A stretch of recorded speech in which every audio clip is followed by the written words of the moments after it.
Hello everybody, my name is David Knox. I have multiple system atrophy, and this video has been a long time coming.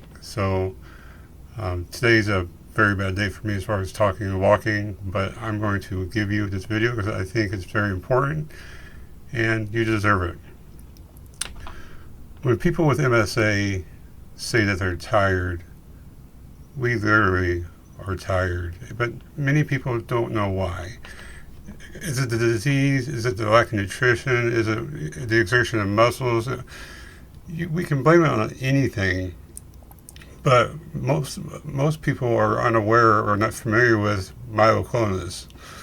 And I've had this mentioned to me a few times on my Reddit page and a MSA page that I follow also on Reddit about these things I've spoken about before in many of my videos and podcasts about this jerking movement, upper body, lower body, the whole body, reacting to things on TV, reacting to things in front of me, even reacting to things in my head, daydreaming or thoughts.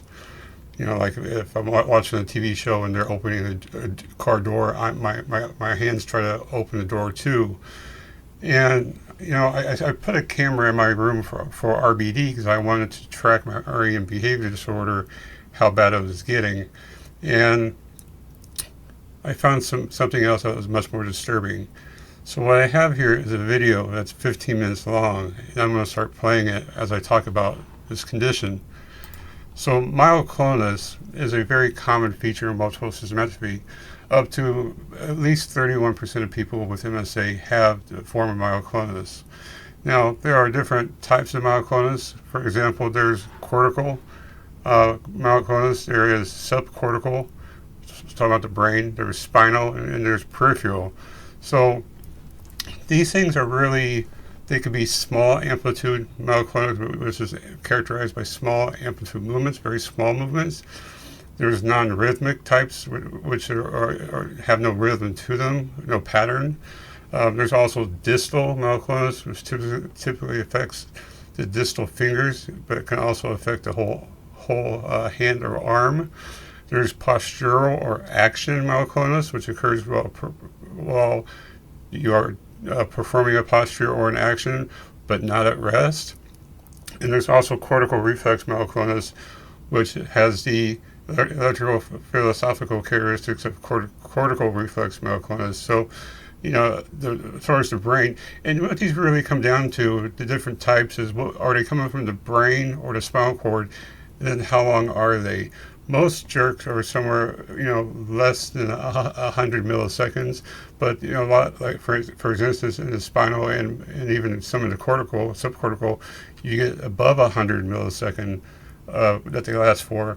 And as you're watching the video, you know, God bless me for trying to keep my wife out of the pictures as much as possible. But these jerks happen the whole body, part of body, some part of body. It's very weird. And you know, I went for a sleep study and I did my research on these myoclonus jerks. And you know, the average body, the average person, average healthy adult person has about 40 of these typical myoclonus jerks a night. Simple things. So we're talking about a total 8 hours sleep. You would have around 40 of these minor jerks. And they don't necessarily wake you up, but they definitely don't let you get into your deep sleep and REM sleep. A lot of my health devices I have show that like 2 nights ago, I got no REM sleep. Last night I got 5% of my average REM sleep. You know, a lot of nights I get no deep sleep. It's only the middle stages and light stage. So, you know, depending on how sensitive these things are, how hard they are, how long it wakes you up, or at least doesn't let you get into deep sleep. It keeps you into the light stages of sleep, which makes you very exhausted, like I am here today. So it's hard. I haven't seen somebody with MSA with videos of this, and when we say we're tired, this video is what I'm talking about. Now, there's a couple of videos here of me acting out my REM behavior disorder, lifts in my head, trying to talk, trying to reach, and trying to run, just like the one right here. You see me trying to do something, right? And it wears you down. I mean, there's one thing to fight MSA during the daytime, and you know, exerting ourselves during the day wears us out. And there's another thing to be supposedly resting at nighttime, and you get absolutely no rest because your body is still doing all these awkward movements and jerks, and you know, besides even REM behaviors where you got these jerks that just keep going.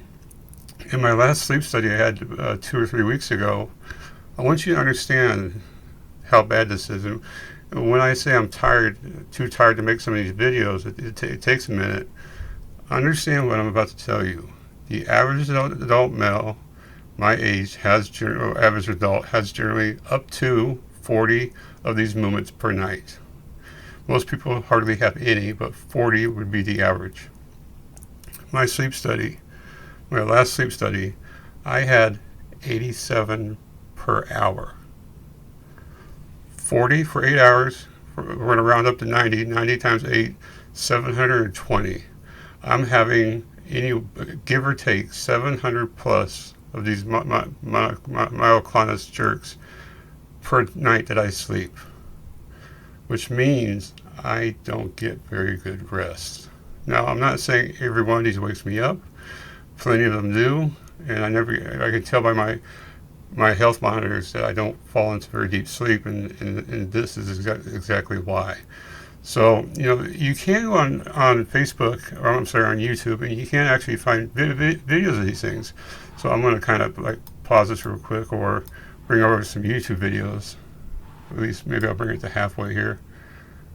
And let's see here. There we go. And if you look at these videos, you'll see some of the same types of jerk. Now these are while people are awake.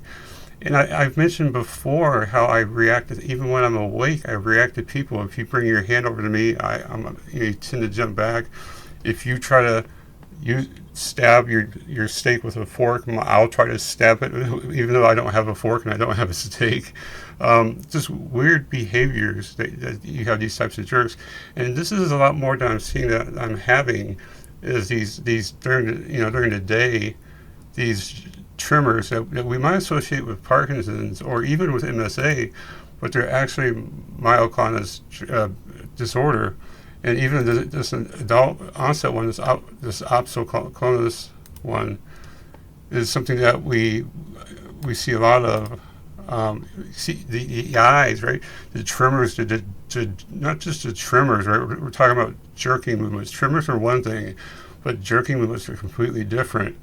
Even when somebody's like walking, this is now what happens to me at certain times when I walk, especially when I'm trying to turn around or I'm coming down off of an object like a step, or you're stressed.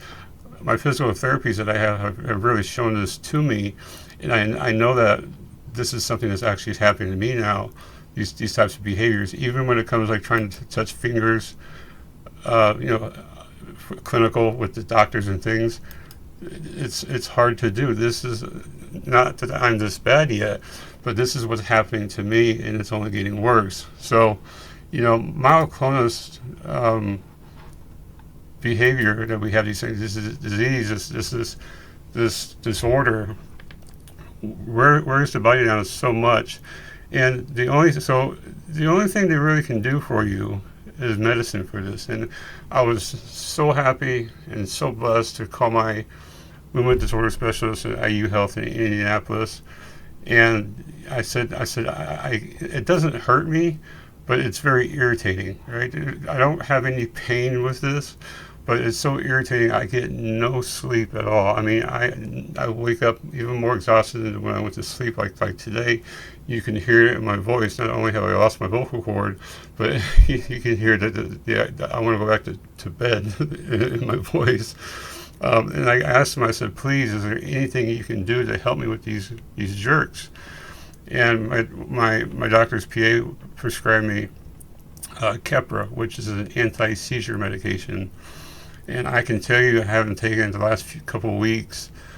I rarely have these types of jerks anymore at nighttime, and during the day they're much more subdued as well. I find myself not reacting to things because they're 87 per hour at nighttime, and I guarantee you I had more during the day because I was reacting to watching TV, my kids, my wife, my mom, her husband, the cats, anything, right?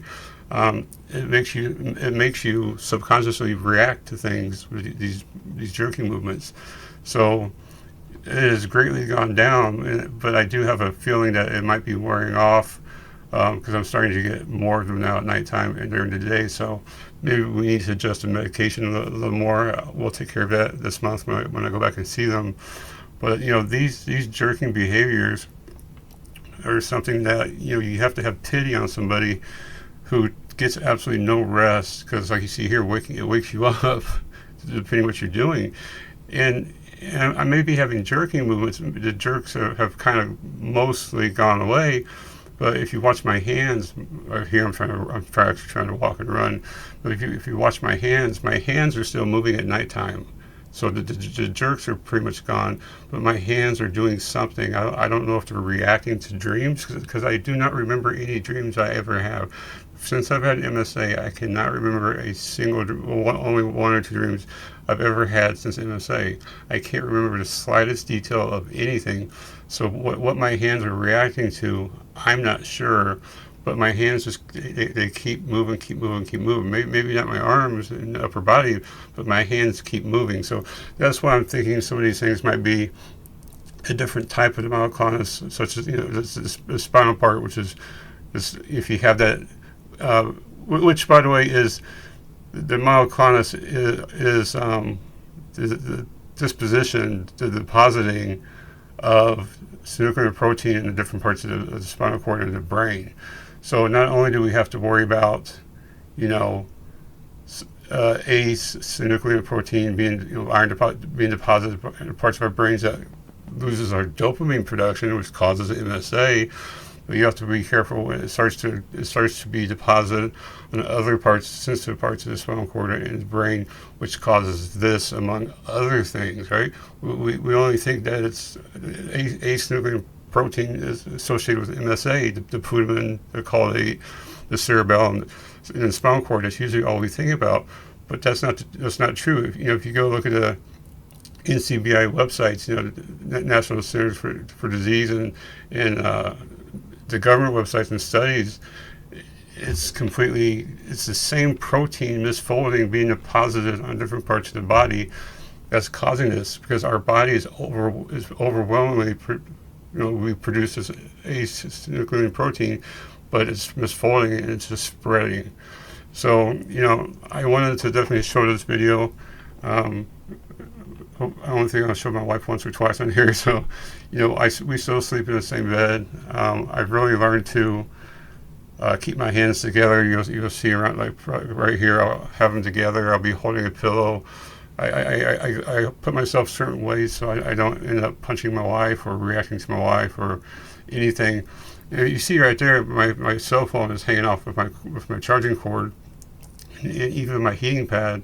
And I got to be careful not to touch those things at nighttime, because in my sleep, if I touch them, I'm actually going to think there's something in my dream, and I'm going to react to them like grabbing a rope or tying a boat together with a rope or swinging on a gym. It's weird how if you touch anything like that your mind thinks you're doing something. And if you have RBD, REM behavior disorder, like I do, you don't associate touching a power cable, phone charger at nighttime with what you're doing in your dreams. They just go together, and you're doing something weird. So, some food for thought, but I thought you guys might enjoy this. This is MSA, and this is something that's not really shown, especially at nighttime, about why we are so tired, exhausted. We are absolutely spent. So if you enjoy it, please let me know.